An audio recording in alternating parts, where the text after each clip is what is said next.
Empezamos una nueva edición de Café Mercosur, este espacio en el que nos proponemos analizar la realidad de los países de la región con un foco en los aspectos jurídicos.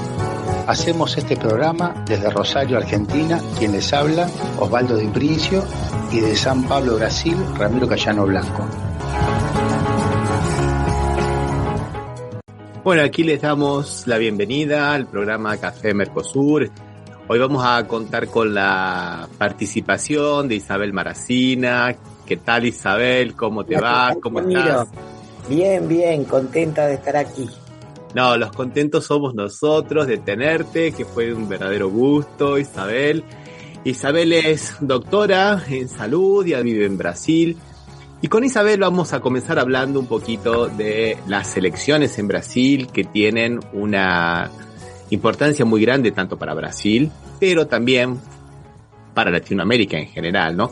Vamos a comenzar por Brasil. Isabel, sí. ¿Qué significa este cambio de posiblemente, pensando en una posible victoria de Lula, ¿no? Este cambio de gobierno?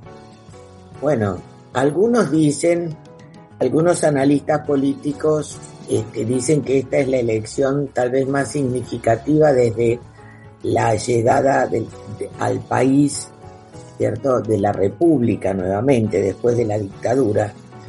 Aquí se enfrentan dos proyectos de país, ¿no? Claramente.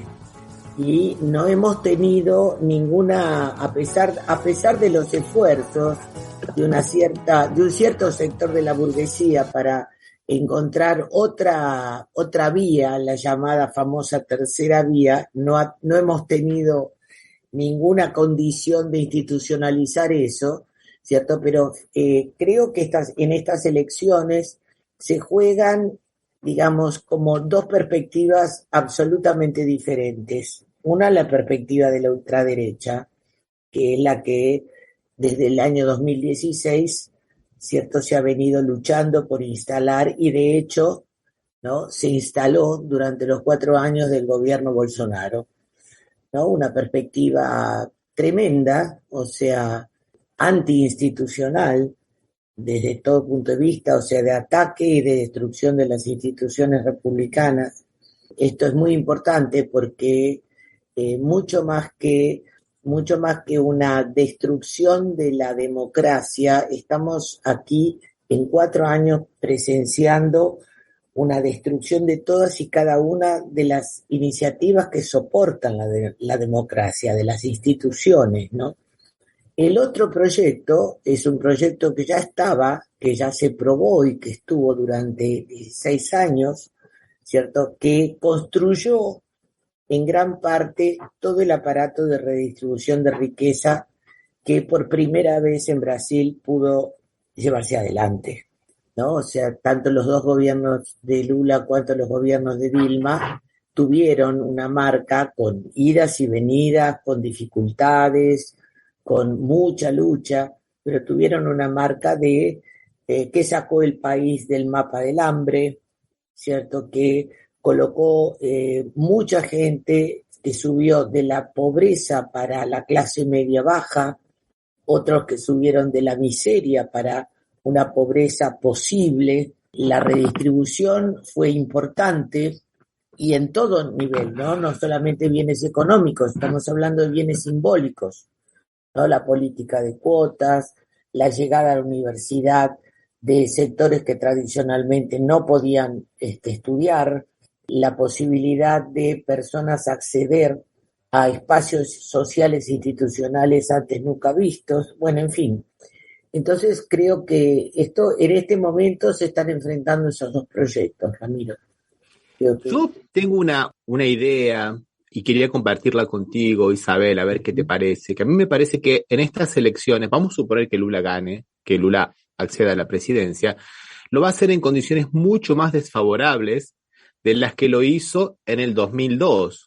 Porque yo pienso en algunas cosas, por ejemplo, para que la gente que nos escucha fuera de Brasil entienda. Cuando Lula, por ejemplo, hizo el plan, el auxilio familiar llamado Bolsa Familia, o digamos una auxilio familia, eso ya existía del gobierno del anterior presidente Fernando Henrique Cardoso. Claro, pero era para minorías. Lo que ha hecho Lula es, digamos, ampliarlo. O sea que fue una transformación dentro de una pauta, digamos, no tan diferente, pero ahora lo que uno ve, por ejemplo, que hay que reconstruir todo. Porque, por ejemplo, pienso en la Fundación Palmares, por ejemplo, que ya viene, que la Fundación Palmares, que es para defender los derechos de los afrodescendientes, han puesto justamente un afrodescendiente que la ha destruido. Y como eso, muchas otras cosas, ¿no, Isabel? No, claro, no solamente, por ejemplo, estabas tomando el caso de la Fundación Palmares, podemos tomar el caso del Ministerio de Educación, Claro. podemos tomar un caso gravísimo que es el aparatamiento, ¿cierto?, de las fuerzas de seguridad.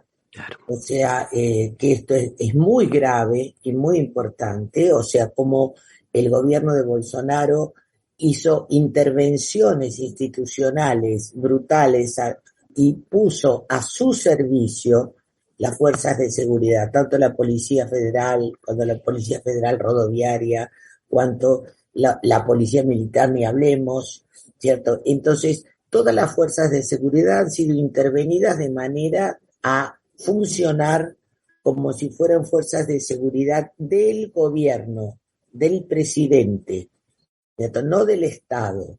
Esto ha sucedido con muchas instancias, por eso que creo que la destrucción de los pilares democráticos ha sido muy grande.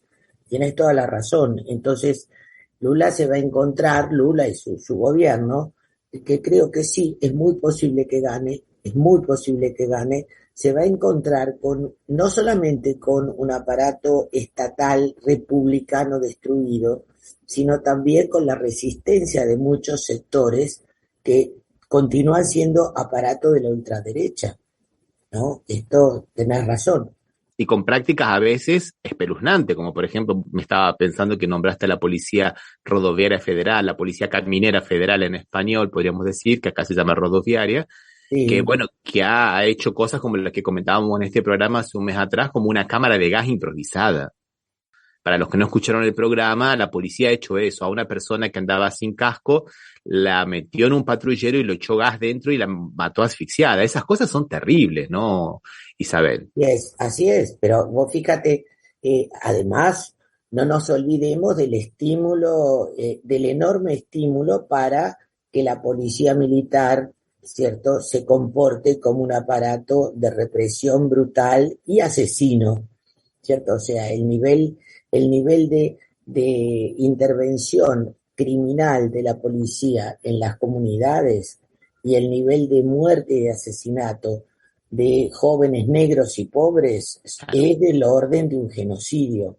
Y esto ha sido estimulado, además, no solamente por el gobierno, con un discurso clarísimo, ¿cierto?, en favor de este tipo de práctica, sino que también desde el gobierno ha habido otra cosa muy grave, ¿no, Ramiro?, que fue el estímulo para el armamiento de la población.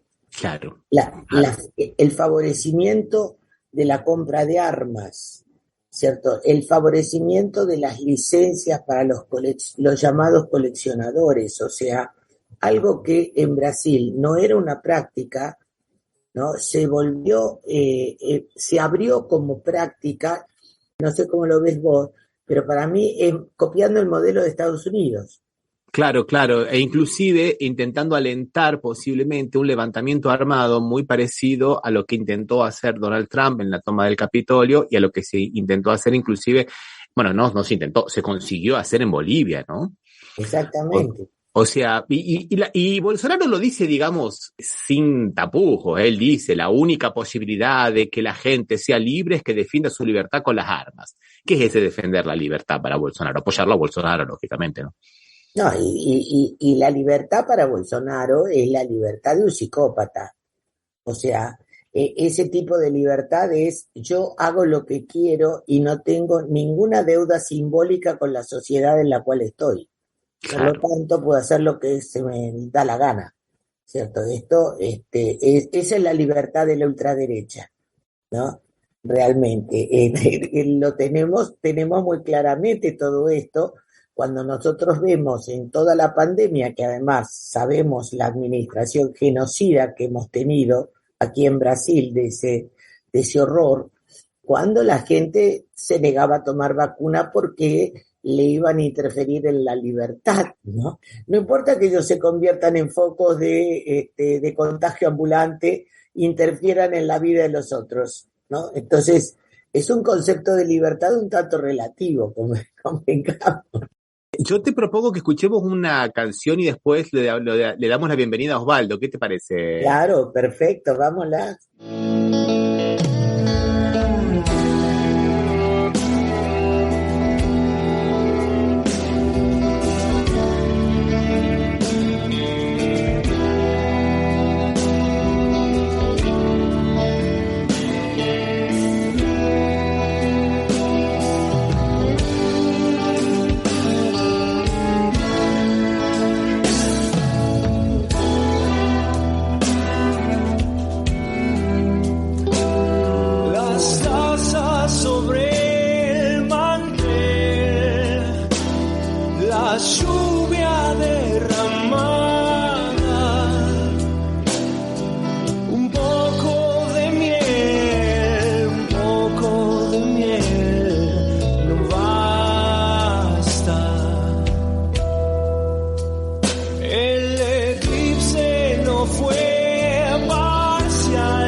Estás escuchando Café Mercosur.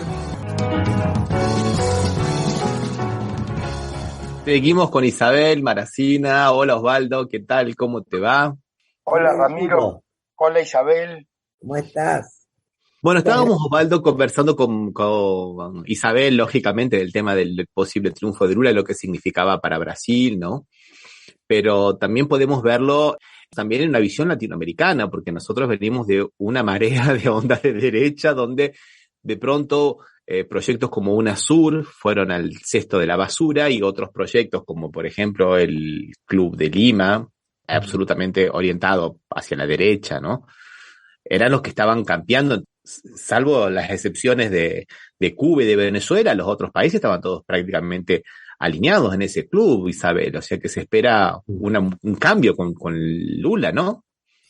Mirá, yo creo que el cambio ya viene llegando antes, ¿no? O sea, pero sin duda alguna porque sabemos todos los procesos que están siendo, bueno, Bolivia, Ecuador, Argentina, Chile, bueno, hay, gracias a otros vientos empezaron a soplar, ¿no? Pero creo que no podemos negar la importancia geopolítica que tiene Brasil para este movimiento, ¿no? O sea, Brasil en Latinoamérica es uno de los países, digamos, como de los primeros gestores de la política, ¿no?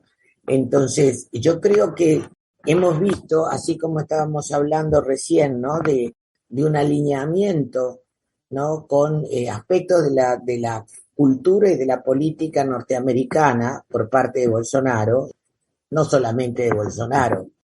Hay que tener claro de que esa patética figura es solo la punta del iceberg de una política clarísima que en todos los países de Latinoamérica se está queriendo llevar a cabo por la ultraderecha, ¿no?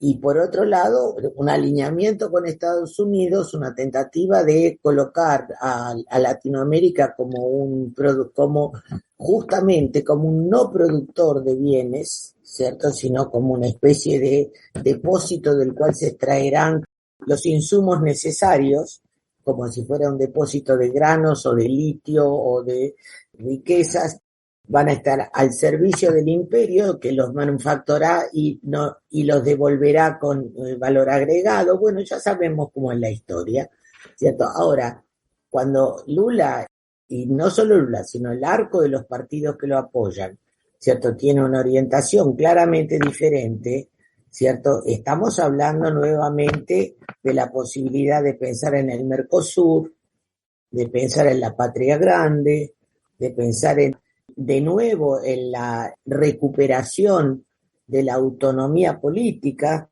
latinoamericana. Entonces estamos hablando de un paso importantísimo, no solo para Brasil, creo que para todo el continente, ¿no? Yo creo que es verdad lo que estabas diciendo, concuerdo plenamente con vos, Isabel, de que esto va a ser, digamos, el afianzamiento de un proceso que ya viene en marcha. No nos olvidemos que, por ejemplo, Evo Morales salvó la vida porque Alberto Fernández había ganado las elecciones. No había sido presidente todavía lo habían elegido nada más. Y él, junto con Manuel López Obrador, consiguieron articular la salida de Bolivia, que iba a ser prácticamente un linchamiento muy, pero muy, muy al estilo de lo que hace Norteamérica, como por ejemplo hicieron en Libia con Gaddafi, ¿no? Porque cuando digo esto, no exagero, Evo Morales se tuvo que esconder y durmió en un patio para que no lo encontraran. O sea que me parece que ya empezó. Está difícil mantenerlo, pero por eso que Lula creo que le daría un nuevo impulso. ¿Qué pensás vos, Osvaldo? Aparte escuchaba la descripción que hacía Isabel al principio, diciendo cómo fueron cambiando, o sea, los que fueron cambiando los países, y el recuento que hiciste, quedó que casi no queda nadie de la derecha, ¿no? Y yo a veces pensaba, digo, fue esta corriente derecha la que terminó que la gente estuviera asumiendo que esa situación no era la que ayudaba, era la que dejaba peor la situación, ¿no? Todos nos sentimos como con necesidad y seguramente lo de Lula podría ser el mayor disparador de ese movimiento, porque no hay que olvidar que el 50 o el 40% de América del Sur corresponde a Brasil, por PBI, por población, por todo. O sea, realmente sería un elemento que nos dejaría, o sea, en una buena situación, pensando cómo la gente asumió un cambio tan importante. Sí. Yo quiero poner dos cositas aquí para el análisis de la trascendencia internacional más allá de Latinoamérica ahora que tiene una posible victoria de Lula. Uno de ellos vino ayer, que lo reveló el diario El País, porque ya estaba desde antes, de una preocupación muy grande de la Comunidad Económica Europea, que han perdido influencia en Latinoamérica y están pensando que en el caso de que gane Lula la van a perder, digamos, definitivamente, y por ello están pensando en invertir 3.400 millones de euros entre el 2023 y 2024 para intentar recuperar vía, no de inversiones directas, no sé cómo sería eso, ¿no? Pero a través de las representaciones diplomáticas, recuperar el protagonismo que alguna vez tuvieron. principalmente la época de las privatizaciones, ¿no? Tanto en América Latina y en Brasil, que fueron muy, pero muy presentes, tanto España como Italia como Francia, ¿no? Su participación, pero muy preocupados por si llega a ganar Lula, digamos como que tienen todo perdido por acá. Esa era una. Y la otra que salió hoy, que parece que el Senado norteamericano va a suspender la designación de la embajadora norteamericana en Brasil, la señora Bagley, hasta después de las elecciones de Lula. O sea que si gana Lula, posiblemente hasta intenten cambiar de táctica diplomática. Me parece que puede llegar a mover mucho el tablero internacional esta victoria de Lula, Isabel. No tengo duda. Cuando Estados Unidos toma esa decisión de suspender esta señora, que evidentemente está absolutamente alineada con el gobierno actual, ¿no? O sea, creo que está calibrando más cuidadosamente. Los yanquis nunca fueron cuidadosos para nada, pero me parece, no tienen una política muy sutil, digamos, ¿cierto? Pero me parece que hay una tentativa de calibrar un poco más cuidadosamente qué es lo que se viene, ¿no? Yo creo que en ese sentido, una victoria de Lula, fíjate vos nombraste un otro agente político importantísimo, que es AMLO, ¿no? El López Obrador. Sí, o sea, entre Brasil y México, bueno, señores, tenemos bastante como para empezar, ¿no?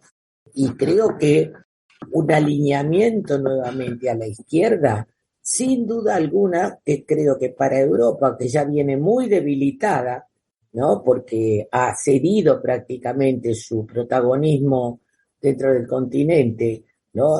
Detrás de Estados Unidos, véase la guerra de Ucrania, la OTAN, bueno, todo esto, ¿no es cierto?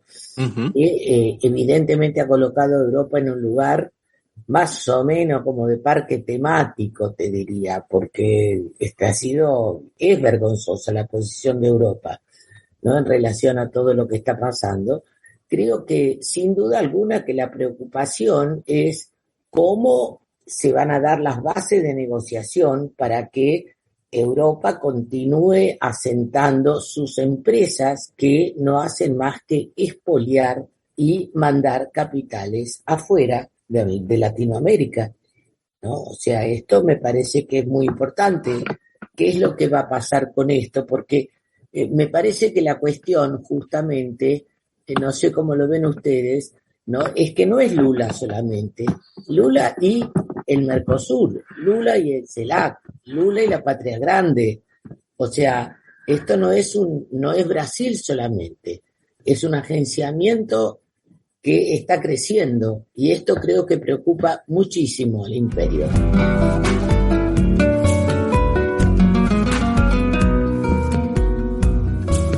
Y yo también lo veo así en los términos en que lo está planteando Isabel, en términos geopolíticos globales, que en este momento Europa ha perdido el protagonismo, Estados Unidos también está perdiendo un poco el protagonismo, ¿no? Si nosotros vemos el mapa hace 20 años atrás, prácticamente Latinoamérica y África eran zona de influencia económica norteamericana, hoy son China en los últimos 20 años ha multiplicado por 26 la participación en el comercio latinoamericano, ha desplazado a un segundo y a veces, muchas veces, tercer lugar a Estados Unidos, salvo 2 o 3 países, ¿no? Y hoy parece que hay nuevas posibilidades que se van abriendo pensando en Asia Central, en Medio Oriente y en África.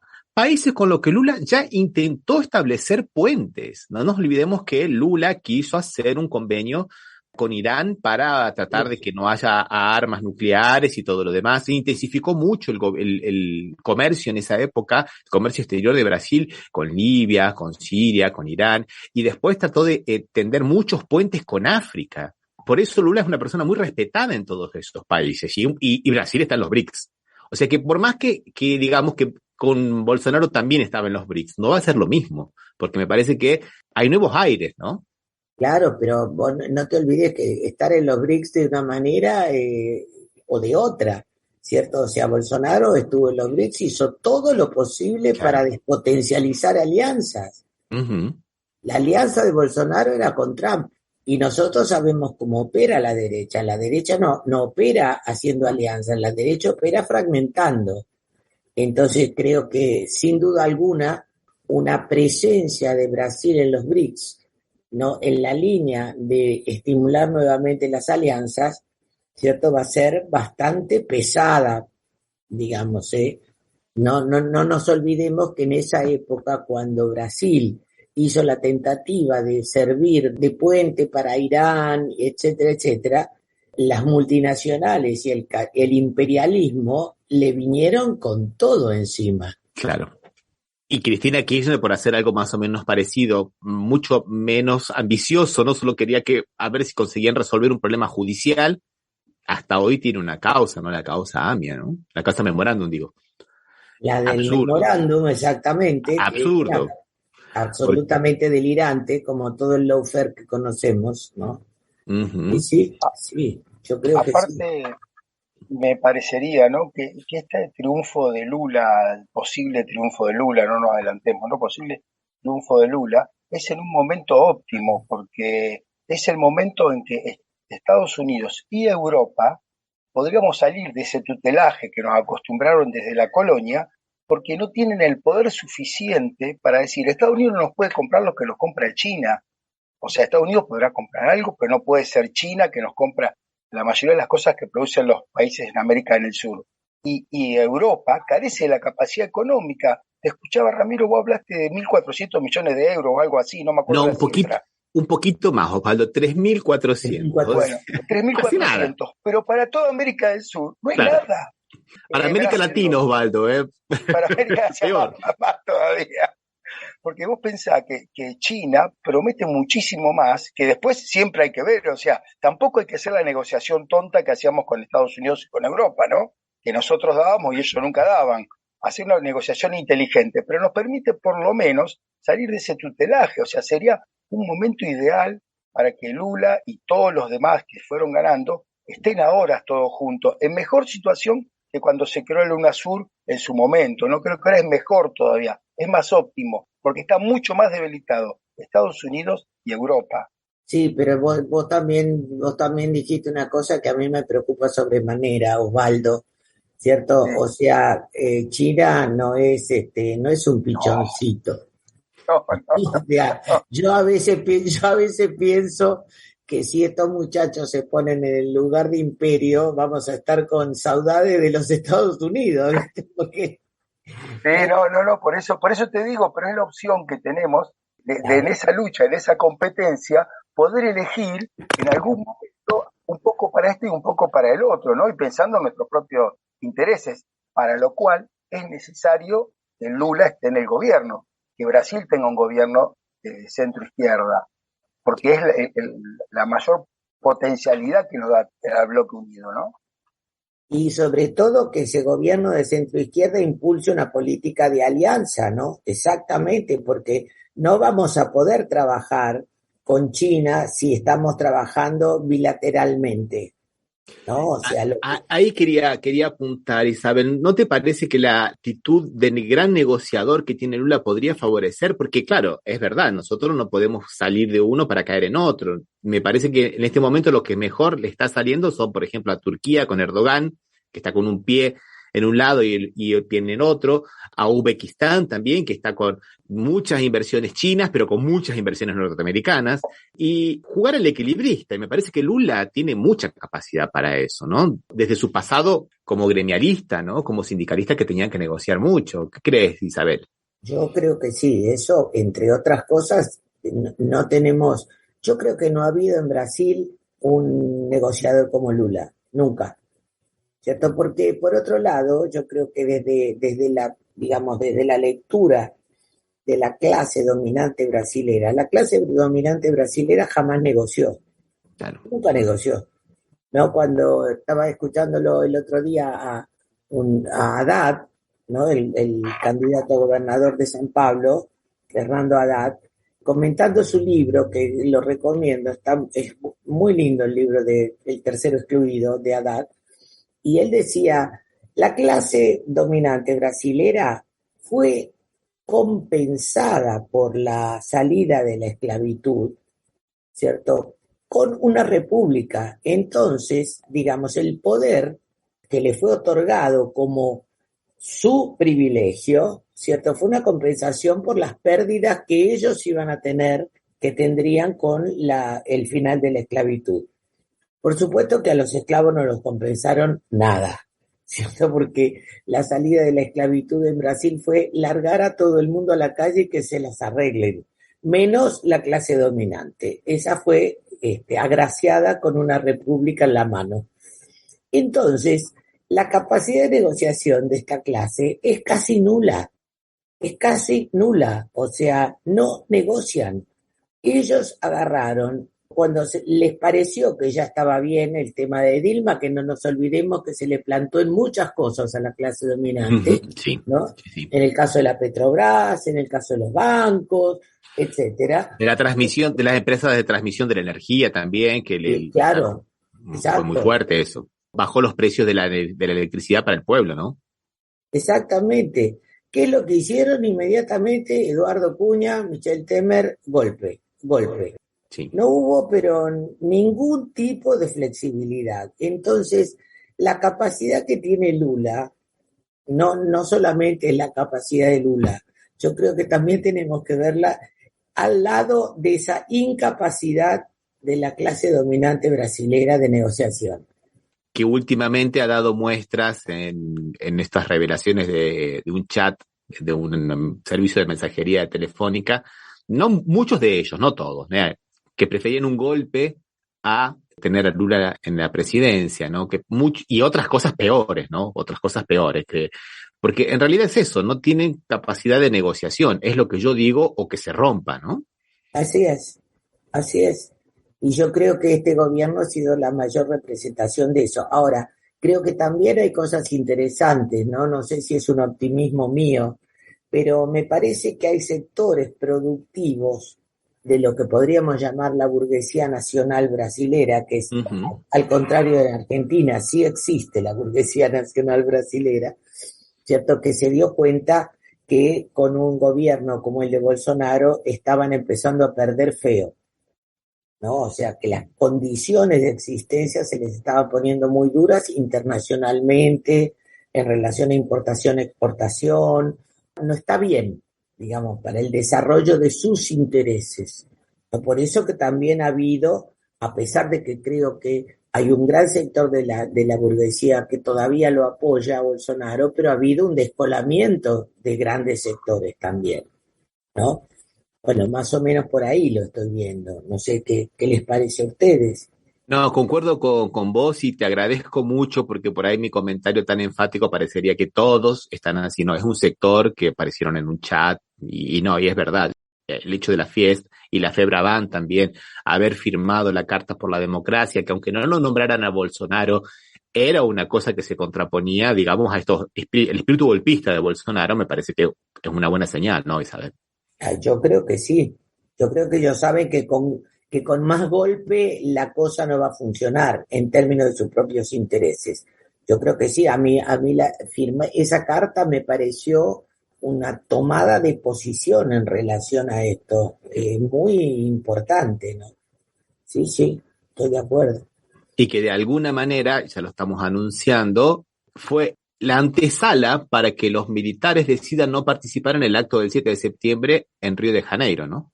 Que también se esperaba que hubiera un hecho de conmoción para tratar de buscar alguna salida a la Fujimori, que es el sueño dorado de Bolsonaro, ¿no? Entonces ya por lo menos que el ejército no participe ya le quita mucha representatividad a ese evento del 7 de septiembre que se van a conmemorar los 200 años de la independencia, ¿no te parece, Isabel?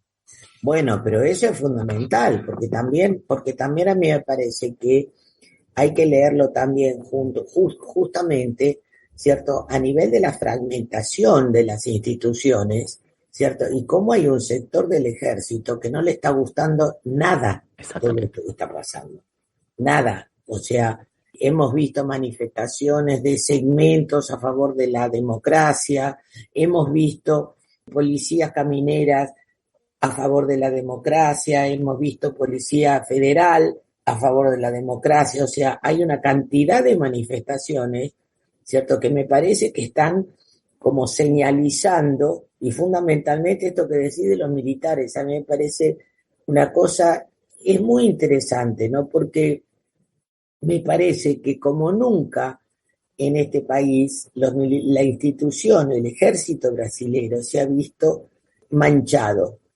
O sea, fueron los mismos asesinos que en todos los lugares, hicieron el mismo tipo de trabajo que en Chile, que en Argentina, que en Uruguay, pero ellos salieron con una composición, como siempre pasa en Brasil, por arriba, muy compactuada. Yo llegué aquí, comienzo del 77, llegué en el gobierno Figueiredo, y toda la compactuación, ¿cierto? La pactuación con la cual el ejército brasilero salió, ¿cierto? De la dictadura, que fueron 21 años, señores, no fue poco, ¿cierto? Los salieron hechos unos príncipes, ¿no? La amnistía gradual y restricta, O sea, no se tocó la imagen de esta gente. Creo que esta vez se tocó la imagen de esta gente. Esta vez se tocó. Pazuello fue un gran agente de indignación por su conducta en la pandemia. Fue terrible. Ver a la gente muriéndose asfixiada en los hospitales por falta de oxígeno cuando el señor iba a negociar cloroquina fue mucho. Y eso lo revela una encuesta que se hizo hace poco, que las Fuerzas Armadas es una de las instituciones menos prestigiadas en Brasil, lo que nunca había ocurrido. Según la encuestadora Ipsos, apenas 30% de la población confía en las Fuerzas Armadas brasileras. Sí, por eso te digo que esto es fundamental, ¿no? O sea, hasta qué punto, ¿viste? Hay un gran sector de las Fuerzas Armadas que no quiere ser identificado con los milicos estos que están al lado de Bolsonaro, ¿no? Que ya basta, o sea, ha pasado mucho tiempo de democracia también. Por más que es una democracia que cojea y que bueno, pero justamente los gobiernos progresistas han permitido, ¿cierto?, la política de antirracismo, la política de género, todas esas cosas que esta gente llama de marxismo cultural, que yo todavía no entendí qué corno significa marxismo cultural, ¿cierto? ¿Qué quiere decir? Quiere decir ampliación de derechos. Claro. Bueno, también creo que hubo, a pesar del gran esfuerzo en contrario, hay sectores que han empezado a pensar más críticamente. Digo, del gran esfuerzo en contrario, donde entra todos los sectores que apoyan a Bolsonaro, entre ellos un factor fundamentalmente peligroso que es el evangelismo y sus pastores, ¿no? Que son una mafia espantosa y manipuladora de la cabeza de la gente. Pero hay cosas que yo creo que empezaron, con el marxismo cultural, empezaron a cambiar.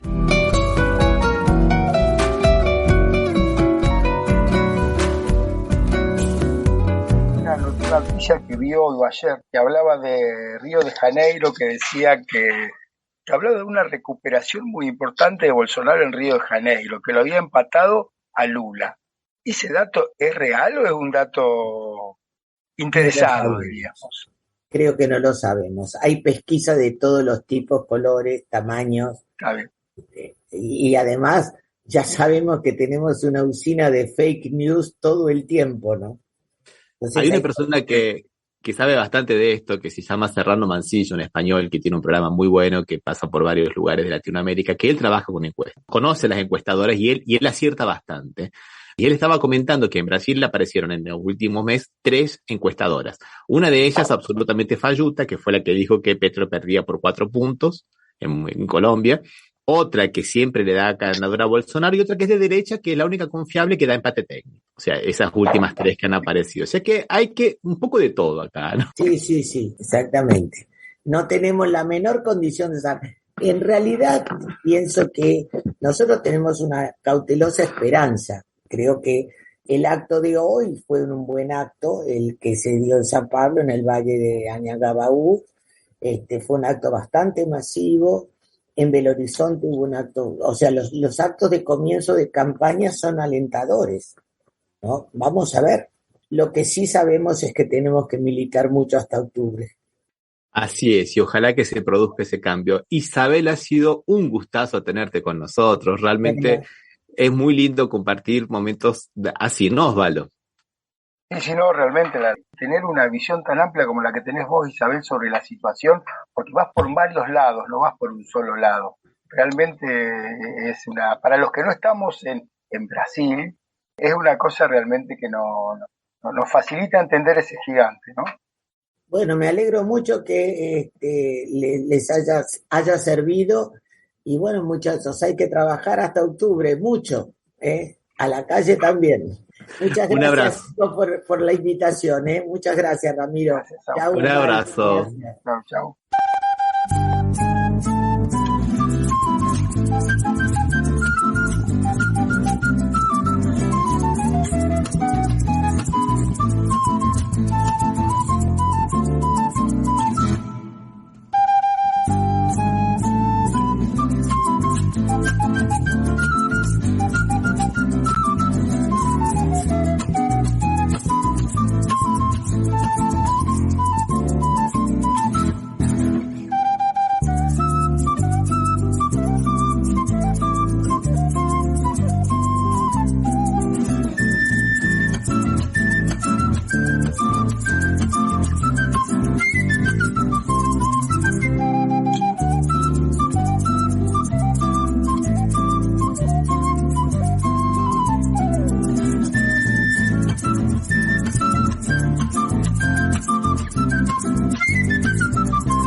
Estás escuchando Café Mercosur. Somos Latinoamérica, no lo olvidemos nunca más.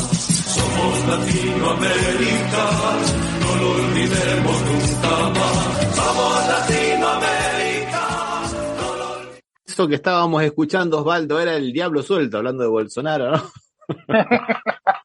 El grupo Diapasón. No, una pequeña broma. No estamos diciendo eso del presidente de Brasil, estamos diciendo eso del candidato a presidente de Brasil. Hay que hacer esa distinción. No le faltamos el respeto a la investidura presidencial, estamos hablando del candidato, que es diferente, ¿no, Osvaldo? No, porque qué sé yo, no siempre el diablo tampoco se puede usar de manera agresiva, ofensiva también, no lo podemos decir. ¿Qué culpa tengo yo? Dirá el diablo, ¿viste? Claro, con todo el respeto vos lo dijiste. Para el diablo, sobre todo, que se podría ofender. Ya que estamos hablando de estas diabluras, vamos a seguir hablando de las diabluras que se están ocurriendo en Argentina, Osvaldo, con la novela de el avión venezolano. Un avión de carga, 100% venezolano, que se ocupa de trasladar vacunas, medicinas y ayuda humanitaria a todo el continente, fue secuestrado con su tripulación por mandato de los Estados Unidos en suelo argentino. usando el falso positivo de la causa AMIA, violando todos los tratados internacionales de aeronáutica y los derechos humanos de los venezolanos, poniendo en peligro sus vidas. Devuelvan el avión. De vuelta los queremos. Devuelvan el avión y de vuelta los queremos a los tripulantes, Osvaldo. ¿Qué son las últimas novedades que tenemos con relación a esta novela del avión venezolano? Esta novela ya se parece a los telenovelones que hacía antes la O Globo, Ramiro, no los actuales. Porque acá hay un revuelo, realmente en los medios, un revuelo, ya sabemos de qué medio estamos hablando, ¿no? Porque el embajador argentino Laborde dijo, el avión está secuestrado por la justicia argentina. Y si es la verdad, si la justicia ordenó el secuestro, ¿dónde sale que se horrorizan porque utilizó la palabra secuestro? Si lo dijo el juez en su resolución. Totalmente de acuerdo. Y estamos así desde el 8 de junio. Yo te digo la verdad, creo que también falta un poquito de, yo no sé, de decisión política del gobierno de Alberto Fernández, porque supongamos que no quiere enfrentarse abiertamente con Estados Unidos porque fue el que dijo, bueno, embarguen ese avión. Y bueno, supongamos que se sienta de manos atadas con relación a eso. Pero digo yo, ¿no podrían, por ejemplo, Aerolíneas Argentinas, arrendarle un avión más o menos parecido? O arrendarle un avión de los Hércules que no se están utilizando en este momento de las Fuerzas Armadas y, bueno, un arrendamiento o alguna cosa por el estilo.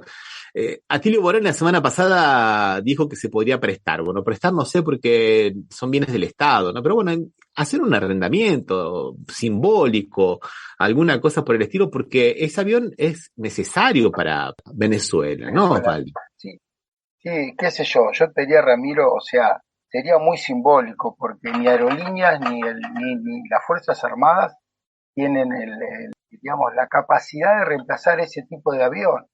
No, sí, claro. Es único para nosotros, ¿eh?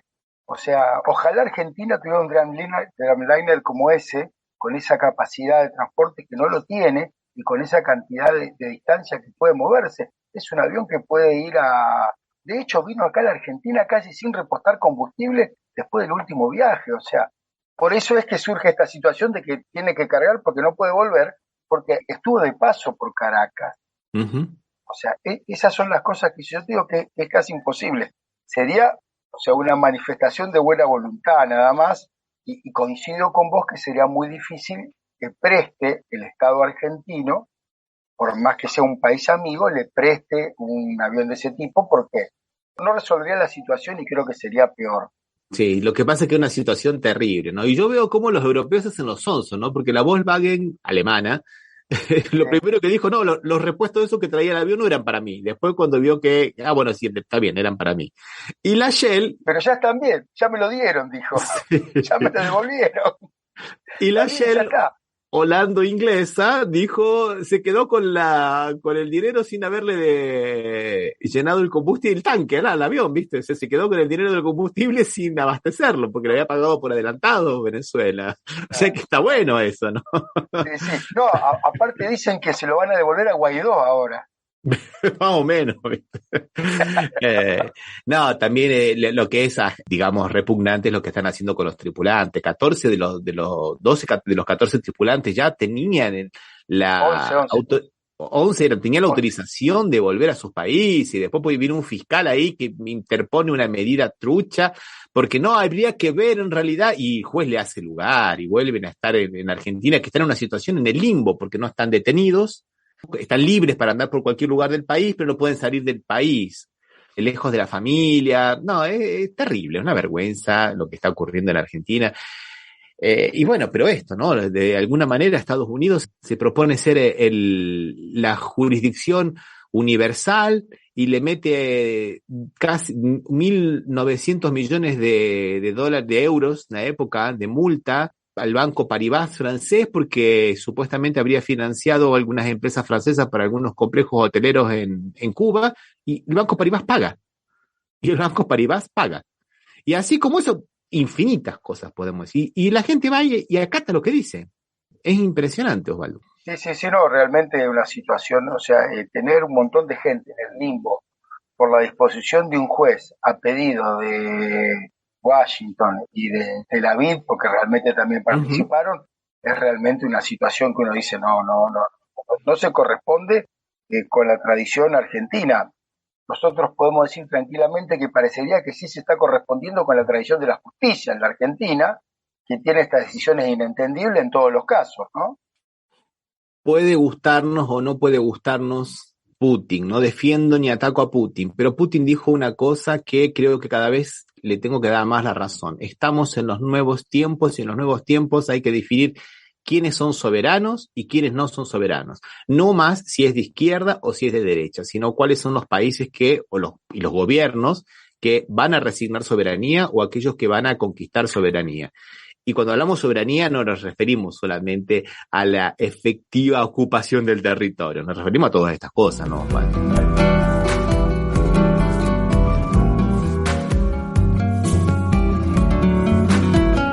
Bueno, cambiando un poquito, Osvaldo, contanos qué pasó el 17 de agosto, el día del General San Martín, que los trabajadores se han manifestado en Buenos Aires, ¿no, Osvaldo? Sí, se manifestaron, o sea, y por esas cosas coincidieron en las manifestaciones de trabajadores registrados, porque por una cuestión de legislación argentina, los trabajadores registrados solamente pueden estar afiliados a un sindicato, y los demás son sindicatos que reciben reconocimiento sin la protección del derecho constitutivo que tiene sobre los sindicatos, y los trabajadores no registrados o trabajadores sociales también hicieron un reclamo, que el reclamo tenía un destinatario, ¿no? Que era aquellos que están aumentando los precios sin ninguna justificación, sin que haya alguna razón, ¿no? Quizá una fecha bien elegida, podríamos decir, porque es la fecha que se conmemora al General San Martín, que esa fecha despertó que la gente saliera a reclamar sobre el aumento desmesurado en los precios, a la manera como lo hizo un supermercadista del sur, muy cercano a uno de los integrantes del gobierno anterior, ¿no? Peña Brown, que dijo que cómo combatimos la inflación aumentando los precios, ¿no? Eso fue, me parece que era la esencia del reclamo.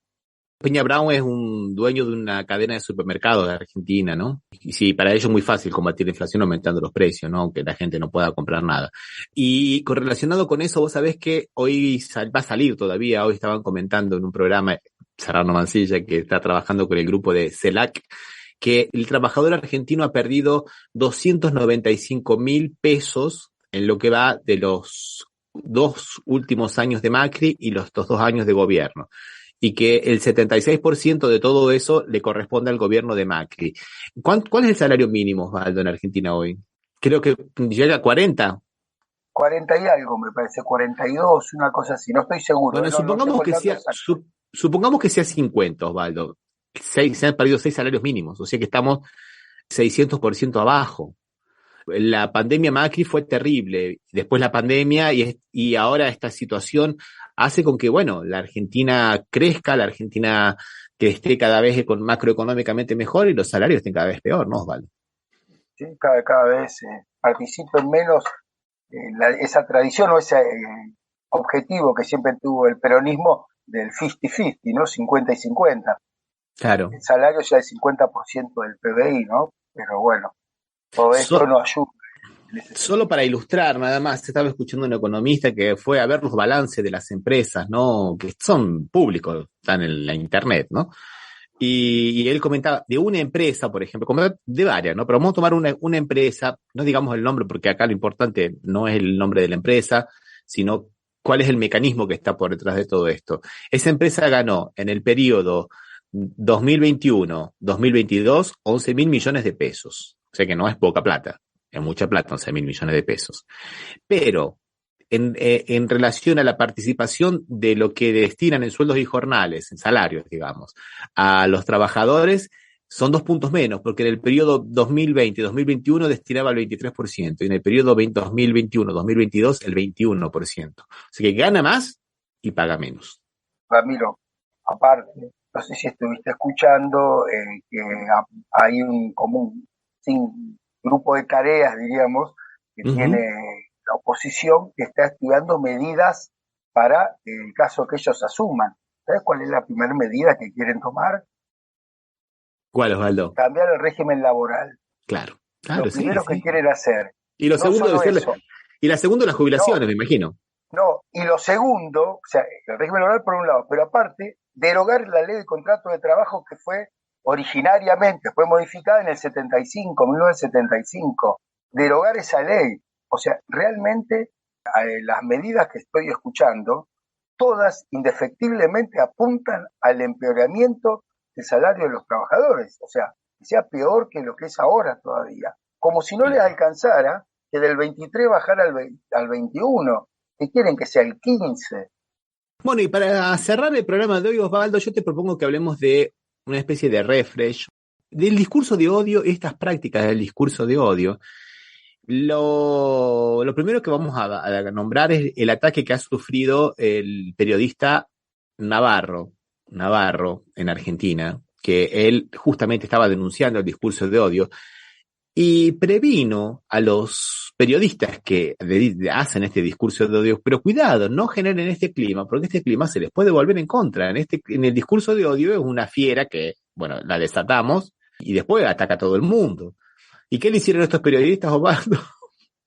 Sí, lo denunciaron por promover el odio, promover la violencia, que es lo que quería evitar, ¿no? Realmente es una... Che, algún juez lo tomó de todas maneras, algún juez tuvo la cara de tomarla la denuncia. Bueno, fueron a Comodoro Pi, según estaba comentando el abogado de Cristina Kirchner, Dalbón, dijo que en realidad lo plantearon en un lugar equivocado porque no es un delito federal, no es un crimen federal, pero bueno, la idea es hacer un poco bulla, ¿no? Hacer ruido, ponerlo. Hicieron dos denuncias. La hizo Martínez, porque vos fíjate qué cosa, ¿no? Porque ahora los trolls de esta gente de FIR dicen, no, pero no fue el periodista el que lo hizo una abogada. La abogada de uno de los periodistas, era una abogada de acá. Es fácil, ¿no? En lugar de hacerlo yo, te contrato a vos, Osvaldo. Bueno, lo hizo Osvaldo, ¿viste? Bueno, pero la abogada del periodista, la columnista de ese periodista, la que aparece en el programa de ese periodista, después dicen que no fue el periodista, ¿viste? Bueno, está bien. Dime que me gusta, yo hago que te creo. Cuando lo leía realmente la noticia, Ramiro, digo, pero estamos locos, o sea, realmente no tiene ni pie ni cabeza esta cosa. Sí, no. Pero bueno, lo que pasa es que lo que hacen es generar ese clima de odio, atacar no a un periodista en este caso, lo que están atacando es todo un proyecto de periodismo autogestionario, porque este periodista Navarro primero era un programa de radio, después ahora es una emisora de radio, también tiene el portal y posiblemente están haciendo inversiones en hacer una especie como de canal de televisión, ahora transmiten todo el tiempo por YouTube y por las redes sociales, todo con el aporte de los oyentes. Los oyentes aportan el dinero, no tienen muchos anunciantes ellos, o sea que es una forma democrática de hacer periodismo, ¿no, Osvaldo? Y creo que eso es lo que realmente les jode, que les rompe el modelo de negocios, ¿no? Y deben tener miedo, aparte, que esta semillita se vaya reproduciendo, atento que es la única manera de llegar, porque los medios mayormente están cooptados por la derecha y mueven ingentes sumas de dinero, que a nuestros sectores les cuesta tener eso. O sea, vos ves que la inversión que hicieron, bueno, hablo de medios argentinos, ¿no? Por ahí afuera no los conoce, ¿no? La Nación Más, un canal que depende del diario La Nación, que es históricamente de derecha, pero ahora parece que uno de los propietarios es Macri, y después tenés el Grupo Clarín, que tiene Canal 13, TN, no sé cuántas revistas y medios andan dando vueltas, y tiene radios por todos lados. O sea, vos tenés un montón de medios, entonces que esta cuestión de los medios autofinanciados realmente deben tener miedo a ver si esto se multiplica y nos complica la vida, ¿no? Sí, yo creo eso. La otra cosa que quería comentar con vos, Osvaldo, también hablando un poco del clima de odio, es lo que ha ocurrido en los ataques a la Casa Rosada, que hemos visto las imágenes, viste, de gente totalmente sacada. No eran muchos, no eran más de 50 posiblemente, pero que bueno, le tiraron bombas destruyendo la Casa Rosada, con piedras, quemaron, hicieron un lío interesante, y el discurso de odio que tenían, son todos ladrones, todos chorros, todos comprados, todos estos, y que realmente me hace acordar mucho a cómo comenzaron los disturbios en Bolivia. Y no quiero decir que vayan con esto a hacer una cosa como en Bolivia, no, cuidado. Pero hay una especie de lógica por detrás de este modus operandi, ¿no te parece, Osvaldo? Sí.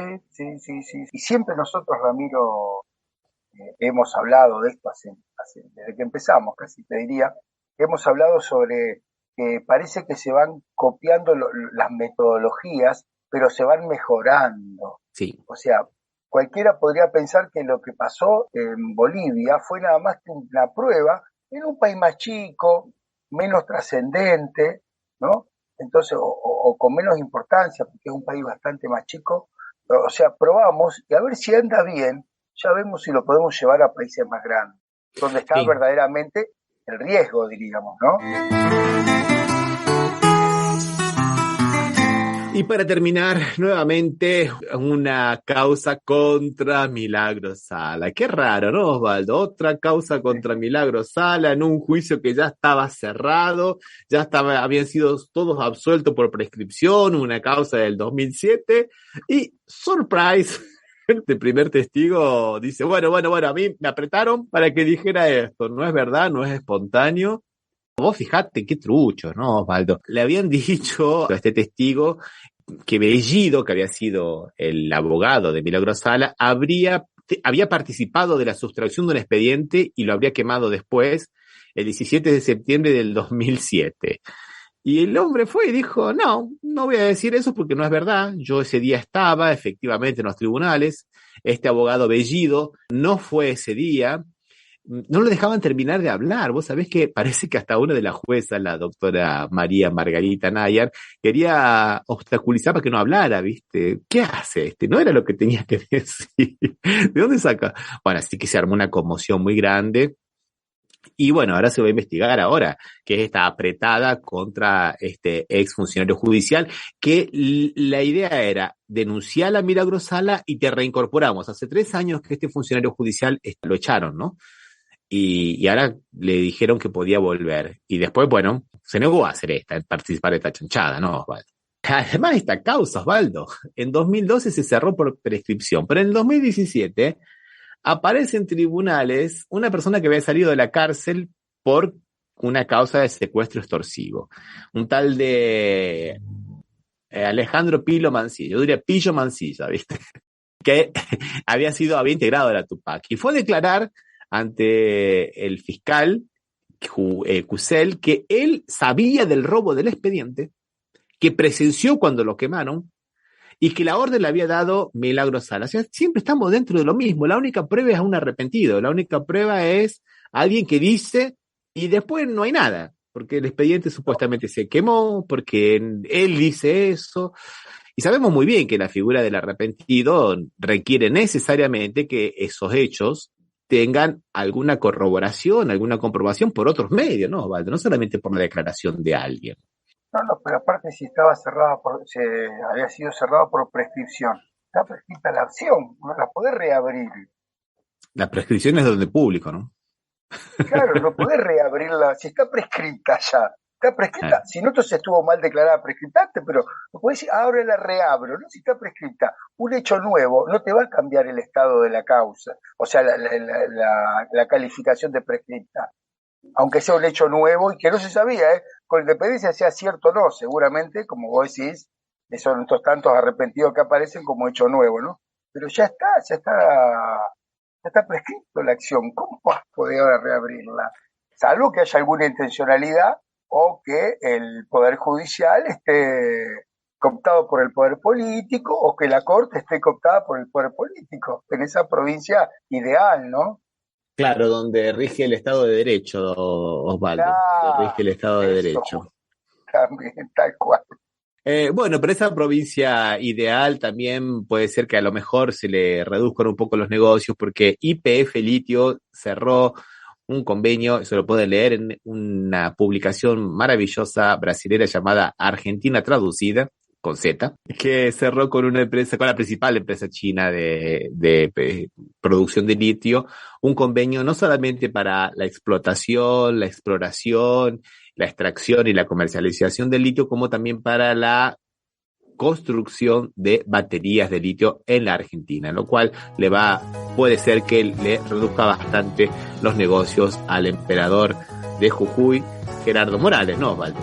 Esperemos, yo Ramiro me da la impresión que no va a alcanzar porque el tipo está bastante armadito, ¿no? Bueno, Osvaldo, vamos despidiéndonos por aquí, le dejamos un abrazo muy grande a Vinicius Couto, a Cristian Sales, que nos ha mandado material, siempre nos manda cosas. Cristian es un gran amigo del programa, a Sergio Rossi, a Alberto Ciacia y a la gente de la FM Impacto, ¿no es verdad, Osvaldo?